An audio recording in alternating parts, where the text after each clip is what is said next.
luchador por el buen uso del idioma castellano. Y él resaltaba mucho el tema de la claridad.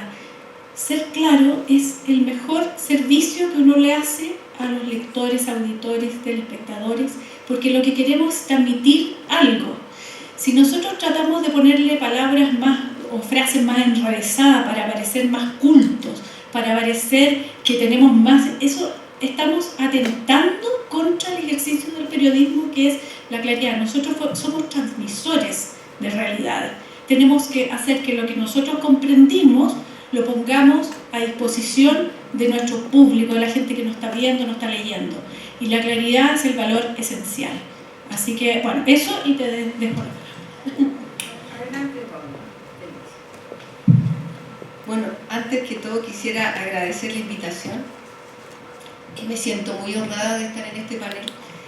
Por eso les voy a dar un like. Estoy contenta. Estos son los emojis. Y como no tengo ningún premio de la academia, creo que puedo equivocarme, ¿cierto? Bueno, el tiempo, la tiranía del tiempo ha sido la tónica del periodismo de toda la vida. Siempre hemos trabajado contra el tiempo y por eso en las escuelas de periodismo se nos hacía tanto hincapié en la verificación de las datos, el chequeo de fuentes, tener la estructura de la noticia como correspondía. Y yo, bueno, me puse a buscar información a propósito de cómo nosotros estamos cuidando el idioma, a propósito de esta interesante invitación. Y di con un panel del año 96 de la Academia de la Lengua. Y ahí nos encontramos con don Abraham Santibáñez, con don Germán Gamonal. Todos los panelistas hacían el propio mea culpa de cómo utilizaban la lengua en cada uno de los medios donde ellos trabajaban. Uno decía, mira, en la radio donde peor usamos el lenguaje, o sea, termina un partido y habla con pasajes comunes. Luego le tocaba el turno al de televisión y decía, mira, en la televisión también cometemos muchos errores. Pero ahí don Abraham Santibáñez fue un visionario en el año 96 porque dijo, miren, estamos sometidos a la tiranía del tiempo, pero además se vienen cambios tecnológicos que nos van a obligar a los periodistas a usar herramientas que antes no conocíamos. O sea, hoy día vemos un futuro, y igual él hablaba del ingreso de la banda ancha en ese tiempo, que a quién le importaba la banda ancha hoy día. Entonces decía, tenemos un gran desafío. Y bueno, y el futuro es hoy, y yo quiero agradecer la invitación porque siento que soy el fiel reflejo del efecto nocivo que tienen las redes sociales en las personas. Paso 10 horas frente a mi celular. Recibo más de 100 mensajes por WhatsApp. Y para mí es tan fácil ocupar los emojis para decir, mira, hoy día estoy muerta la risa, lo estoy pasando súper bien, que cuando yo me enfrento al público como hoy día, a mí me cuesta más de pronto hilar una frase más correctamente, porque en el fondo yo estoy inserta en un medio, en un medio digital, que algunos autores hablan de que aquí se genera un propio género híbrido donde nosotros nos comunicamos a través del texto oralizado, ¿no? ¿Sí? Oral. Por lo tanto, como yo hablo, como yo escribo, ¿verdad? Y tiene más exigencia lingüística dependiendo de la cercanía con la fuente con la que yo estoy conversando, o si esa comunicación es sincrónica o asincrónica, ¿verdad? Por ejemplo, cuando yo escribo un email, es lo más cercano a lo que tengo una carta cuando nosotros escribíamos cartas antiguamente. Y por lo tanto hay una mayor reflexión sobre lo que yo estoy escribiendo. Y por lo tanto hay un mejor uso del lenguaje. Sin embargo, si yo voy a whatsappear, obviamente que yo ahí entro a usar todas las herramientas digitales que tengo a disposición para poder comunicarme. A través de un emoticon, de un GIF, de un meme, que al final son representaciones culturales de lo que estamos viviendo hoy día. Un meme tiene una carga ideológica, política muy importante, al igual que estas imágenes. Estas imágenes, hay 3.600 imágenes distintas. y son seleccionadas una vez al año, donde entran a competir en distintas empresas, países, tendencias, para poder ser parte de estas imágenes, para que tú cuando te puedas comunicar uses ese lenguaje universal. Si nosotros nos referimos en términos periodísticos, profesionales, yéndonos al uso de las redes sociales en los medios de comunicación, lo que vemos hoy día es que hay macro tendencias mundiales.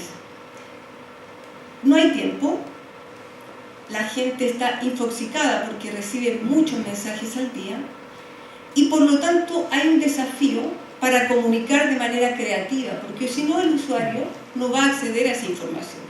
Porque como antiguamente los medios eran tradicionales, eran medios sólidos como la televisión, que hoy día es multiplataforma, porque hoy día la televisión igual tú la ves en tu computador, la escuchas, la lees. La televisión tiene una web, antes de eso no existía. Bueno, pasamos de los medios sólidos a los medios líquidos. Y en esa transición, el proceso de comunicación, que era unidireccional, hoy día es bidireccional, ¿verdad? Y se han producido distintos fenómenos, porque nos comunicamos a través de redes sociales, que son las mismas redes sociales que nosotros tenemos en la vida offline, y se traspasan a este nuevo soporte. ¿Qué pasa en este nuevo mundo? Sabemos perfectamente lo que queremos todos, o sea, las empresas tienen nuestro ADN, porque nosotros vamos dejando nuestra huella digital.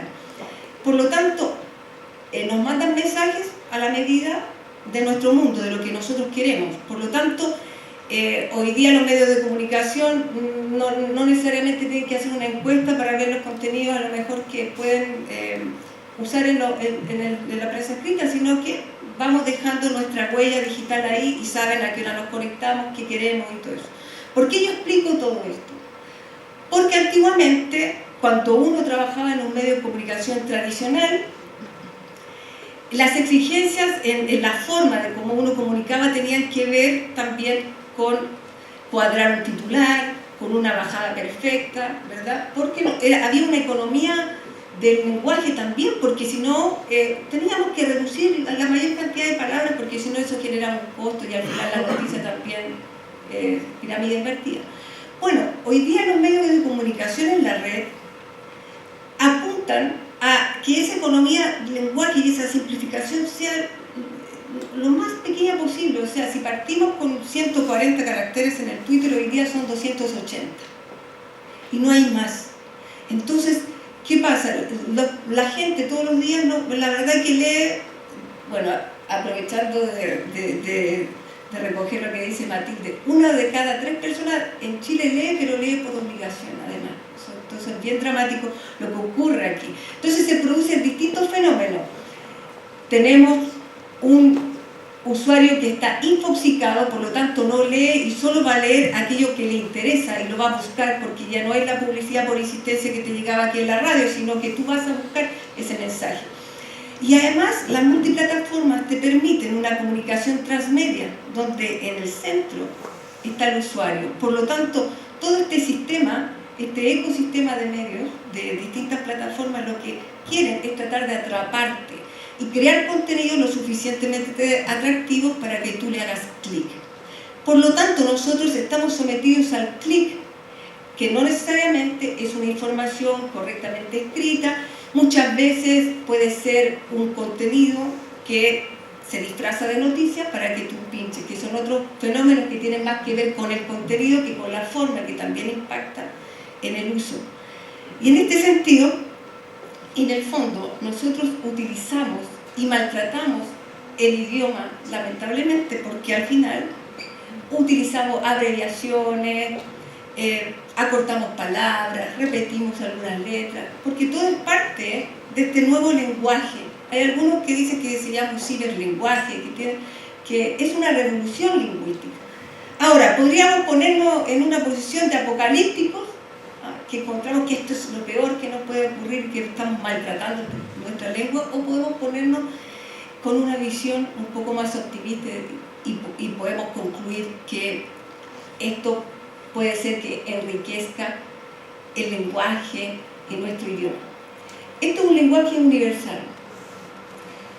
Pero el gran problema que considero que hay detrás es que cuando tú traspasas la plataforma del WhatsApp, donde tú tienes una relación coloquial, y la traspasas a un medio tradicional o en una presentación académica, lógicamente que ahí estamos dentro de un problema grande, porque la idea es que ese tipo de comunicación quede en ese marco coloquial. El problema que hoy día hay en la prensa en general es que no identifica los soportes comunicacionales hoy día. Por ejemplo, un perro que es viral en las redes sociales no necesariamente va a ser viral en un programa de televisión, y de pronto tú te encuentras en un noticiero que cierra con un perro que baila, o en un cumpleaños donde hay un perro que sopla una vela. Entonces son distintos públicos, ¿ya? Por lo tanto, los editores ahí tampoco han hecho una lectura correcta respecto de la segmentación, porque la segmentación y la hipersegmentación es muy bien valorada a nivel de redes sociales, pero el público de la televisión sigue siendo un público más tradicional, y sobre todo que la televisión y los medios de comunicación tienen un rol educativo, y por lo tanto debería en ese soporte televisivo o en esos medios masivos poder cuidarse más el lenguaje y el uso del lenguaje. No sé si me Quitar el micrófono. Sí, surgieron inquietudes. Solo un comentario a eso, porque cuando tú dices como lo que es viral en las redes no necesariamente va a entusiasmar o va a ser atractivo para el público que está viendo la televisión, que es un medio más tradicional. Y si nos vamos a lo más tradicional, tenemos el diario, ¿cierto? El diario. Yo cuando te escucho hablar digo, ¿cómo sobrevivimos? ¿Cómo somos como unos...? Pero yo tengo fe, yo tengo fe en que los diarios en papel van a seguir saliendo. No sé si soy muy... pero por lo menos unos años más. Pero eso me recordó algo que nos pasó a nosotros cuando empezó el tema de los medios digitales, pero medios formales digitales, o sea, cuando nosotros empezamos a subirnos a la red, y que hubo como un pánico en los diarios tradicionales, como para tratar de igualar esto que nosotros veíamos en pantalla, porque en la pantalla uno entra a la página y tiene muchas cosas, muchas entradas, digamos. Y de eso se trata, porque en el fondo uno tira la pantalla y va a pinchar esto, otro. Entonces el diario, bueno, en mi caso, digamos, el Mercurio trató un poco de imitar esto, en el sentido de que todos los artículos más largos tuvieran muchas entradas, entonces como recuadros, bajar, y eso no sirve para nada, porque el lector de diario va a otra cosa. O sea, yo creo también así es súper importante identificar los públicos, que cada medio sepa a quién se está dirigiendo. Yo no puedo tener, como Artes y Letras, en este caso, este libro, una vocación masiva, como lo tiene la televisión, o más aún como las redes. Tengo que saber a quién le estoy hablando y quién va a buscar ese público ahí. Y es un artículo a lo mejor más largo, no se trata de hacer la sábana que era antes del Mercurio, sino que también un diseño atractivo. En eso los diarios han mejorado mucho, hay diseñadores, hay gente súper capaz, pero con lo que la gente busca ahí, no con estas pildoritas, porque además la gracia cuando uno lo ve en la pantalla es que uno entra a algo. Entonces poner eso en el papel y poner la píldora no funciona. Entonces eso me interesó mucho, el tema de esto, identificar al público, saber a quién le estamos hablando. Solo quiero decir que me siento contenta ahora después de escuchar a Paola, porque afortunadamente todavía puedo expresar una idea y no sacar el emoticón, pero lo que yo veo, y no sé cómo lo ves tú, que mientras uno va ahorrando lenguaje, no sé cómo eso puede llegar a enriquecernos. O sea, yo veo un tránsito, lo que decía, estamos viviendo un cambio vocal, y eso se traduce también en el lenguaje, en la forma que nos estamos comunicando. Yo creo que vamos a transitar de alguna manera al lenguaje que estamos viendo ahí. Yo no sé si eso, desde la manera tradicional, no es enriquecernos, pero probablemente después surjan otros desafíos a partir de eso. Pero lo veo con un poco de angustia. Y les cuento, todas las tardes en estas 3 horas que tengo de programa, que se llama Hoy es Noticia, que uno hace entrevistas, va contando las principales informaciones del día, yo tengo, a mi lado me acompañan rotativamente los periodistas que reportearon un determinado tema. Y son muy jóvenes, son los reporteros, o sea, yo les digo el cuarto medio, porque en realidad no tienen ninguno más de 30 años. Y ahí yo veo la pobreza en los sinónimos que no saben, pero yo también pienso, o sea, qué suerte, porque son los que utilizan digamos, las redes, los medios sociales, las redes sociales, y digo, qué suerte, porque se está pudiendo expresar más allá del lenguaje común que usa todos los días. Pero digo, ¿le puedo pedir más? Seguramente no lo sé. O sea, se le puede pedir más en virtud de que está en un medio masivo, pero es parte de otra generación también. Yo creo que se le puede pedir mucho más a la Escuela de Periodismo. Yo fui directora de la Escuela de Periodismo de la Católica Valparaíso y había 2 semestres de redacción repartidos en 2 años, primer año y segundo año. Eso se comprimió a 1 y se fueron todos con la teoría de la comunicación. Yo no sé en qué trabajan lo de la teoría de la comunicación, pero aún, si bien hacíamos teníamos ese acento tan fuerte en la redacción, yo creo que nos faltó mucho la preparación de la oralidad, que es un acento de esta época, y no se prepara para la oralidad, para el discurso oral. Se prepara para usar la técnica con la mínima expresión, pero no el desarrollo del lenguaje oral, justamente la aplicación del sinónimo, el desarrollo de las ideas en pantalla, que es lo que tú muy bien decías cuando tienes ahí, en el caso del presidente, que se lo han visto ustedes seguramente, el loro que se para en el hombro y le roba el audífono. O sea, esos imponderables están presentes absolutamente. O sea, uno ve lo que está pasando por detrás, ¿no? Yo quería hacer solamente algunas consultas. Bueno, yo en un momento temí, María Teresa, que ya no hubiese correctores en los diarios, en tu diario. ¿Cuántos correctores hay? Porque es que se pasan, para hacer el Mercurio, que es lo mejor que tenemos y es un notable y excelente diario, se pasan errores que uno dice, ¿cómo se pasó esto? Sí, sí, hay menos correctores, hay menos de todo. Yo creo que es la realidad que estamos viviendo también. Se ha ido mucha gente y se ha reducido la tarea de los correctores. Ahora, yo creo que eso, porque nosotros, claro, teníamos más de 10, lo que se ha hecho es normar más o regularizar más las entregas. Los correctores están disponibles de cierta hora y cierta hora para tal sección. Se han organizado más, pero hay muchos menos.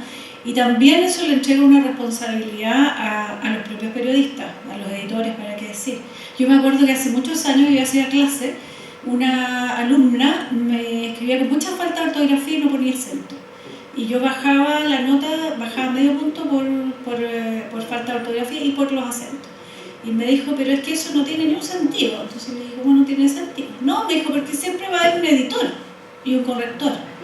Y yo le dije, mira, cuando tú seas periodista, lo que tienes que pensar al entregar tu nota es que nadie más la va a leer. O sea, eso es lo que uno se tiene que meter en la cabeza. Y eso cambia inmediatamente la lógica. Uno dice, bueno, qué miedo. O sea, yo la verdad es que cuando yo entrego, como soy editora de mí misma, entrego y como que siempre tengo, o sea, llevo más de 30 años trabajando en el Mercurio y siempre tengo esa un poco de angustia, de decir, ojalá que no se me haya pasado nada, no sé, y lo he corregido. Pero hay como una cierta, podríamos decir, desfachatez. Lo que tú decías, como vanagloriarse de no leer, es como, ay, pero si otros lo van a leer. Y eso no es así. Yo creo que si uno se mete, y esto quizás sirve para toda la vida, si uno piensa que uno es el responsable de lo que está haciendo hasta el final, pone más ojo. Pero quería hacer una cosita más a propósito de las correcciones de los sinónimos, porque creo que es súper importante tener sinónimos para no repetir la misma palabra, para no sé, pero hay un uso de sinónimos que a mí también lo corregía mucho, que me alteraba. Porque hay palabras que son lo que son. Cuando uno está entrevistando a alguien, dice. Decir es una cosa, pero cuando el periodista no quiere repetir el dice y empieza a buscar sinónimos, y esto lo digo absolutamente por experiencia, porque empieza, adelanta, o sea, está bien, señala, expresa, afirma, expresa, pero cuando ya es adelanta, advierte, ¿qué adelantó? ¿Qué advirtió? Me ha llegado a pasar incluso que alguien cierra y después empiezan las preguntas. Entonces creo que también hay que tener ojo O sea, fulanito, digamos, dice tal cosa y cierra. Entonces, a partir de eso empieza la pregunta, ¿y usted qué opina? Creo que hay que tener ojo con ese tipo de sinónimos que en ese caso no usa. Y el decir es decir, ¿no? Y que a veces son innecesarios, ¿no? Claro. No hay que poner después No hay que poner nada. de la comilla punto y punto, Exacto. nomás lo dijo. Exacto. Hubo una interpelación acá. Sí. Bueno,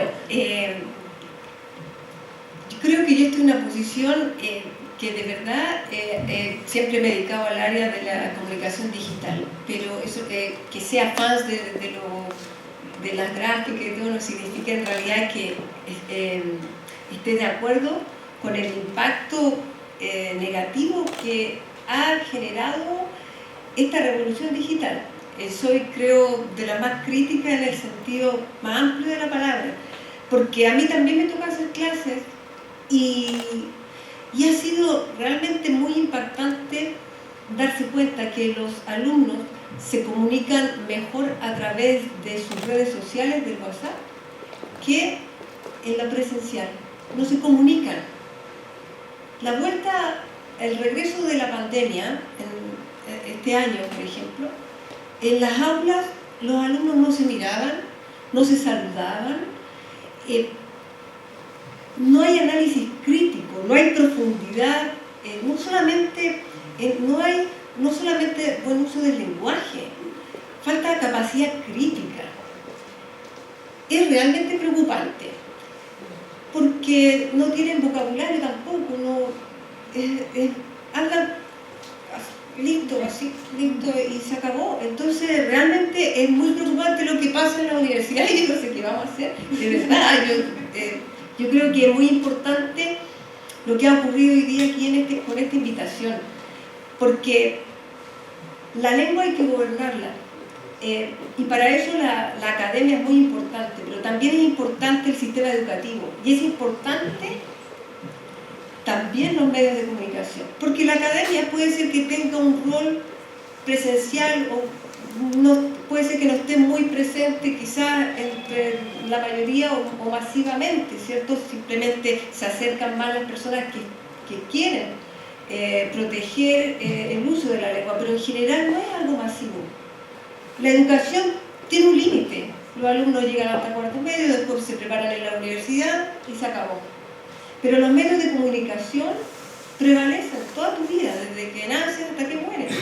La gente escucha la radio, ve la televisión, revisa las redes sociales, los medios sociales, y por lo tanto el desafío del periodismo y del periodista es no tratar con desdén el idioma. Debe cuidarlo. Lo que uno ve en los distintos medios, y con todo respeto, porque hay personas que sí lo cuidan, ya que hay una exponente de aquello, hay muchos periodistas que son muy coloquiales, que hay mucho relajo, de pronto garabato. Antes en un matinal jamás había un garabato. Jamás había un garabato. Entonces, los medios de comunicación tienen un rol. Y creo que ahí ha faltado crítica. Y también, no solamente, bueno, aquí nos vamos a exceder un poco de los medios de comunicación, pero la música también. Yo creo que nosotros, como periodistas, como medios de comunicación, también tenemos que ver el impacto que está generando la música urbana en el uso del lenguaje. La urbana, yo lo voy a dejar hasta ahí. Lo de urbano es otro lugar común hoy día. Entonces, hay un lenguaje, hay un boa que es indescifrable. O sea, la moda urbana. creo que ahí tenemos también algo como para el análisis. Bueno, creo que ha sido muy satisfactorio este panel y que hemos quedado, las que estamos en esta mesa, inspiradas, creo yo. Sí. Hemos quedado inspiradas para abordar. Queremos mucho. Hemos quedado inspiradas para hacer paneles en otras circunstancias, en otros espacios, ya veremos cómo. Yo creo que la voz de esperanza en estos momentos es que creo que todos los medios que están representados aquí en esta mesa, y nos faltó la radio, van a sobrevivir. Y el asunto es convivir sanamente, pero hacer que en cada uno de ellos haya un aspecto de excelencia permanentemente que nos conduzca sobre todo a utilizar el idioma para expresar lo mejor posible las ideas, las emociones y las pasiones. Muchas gracias.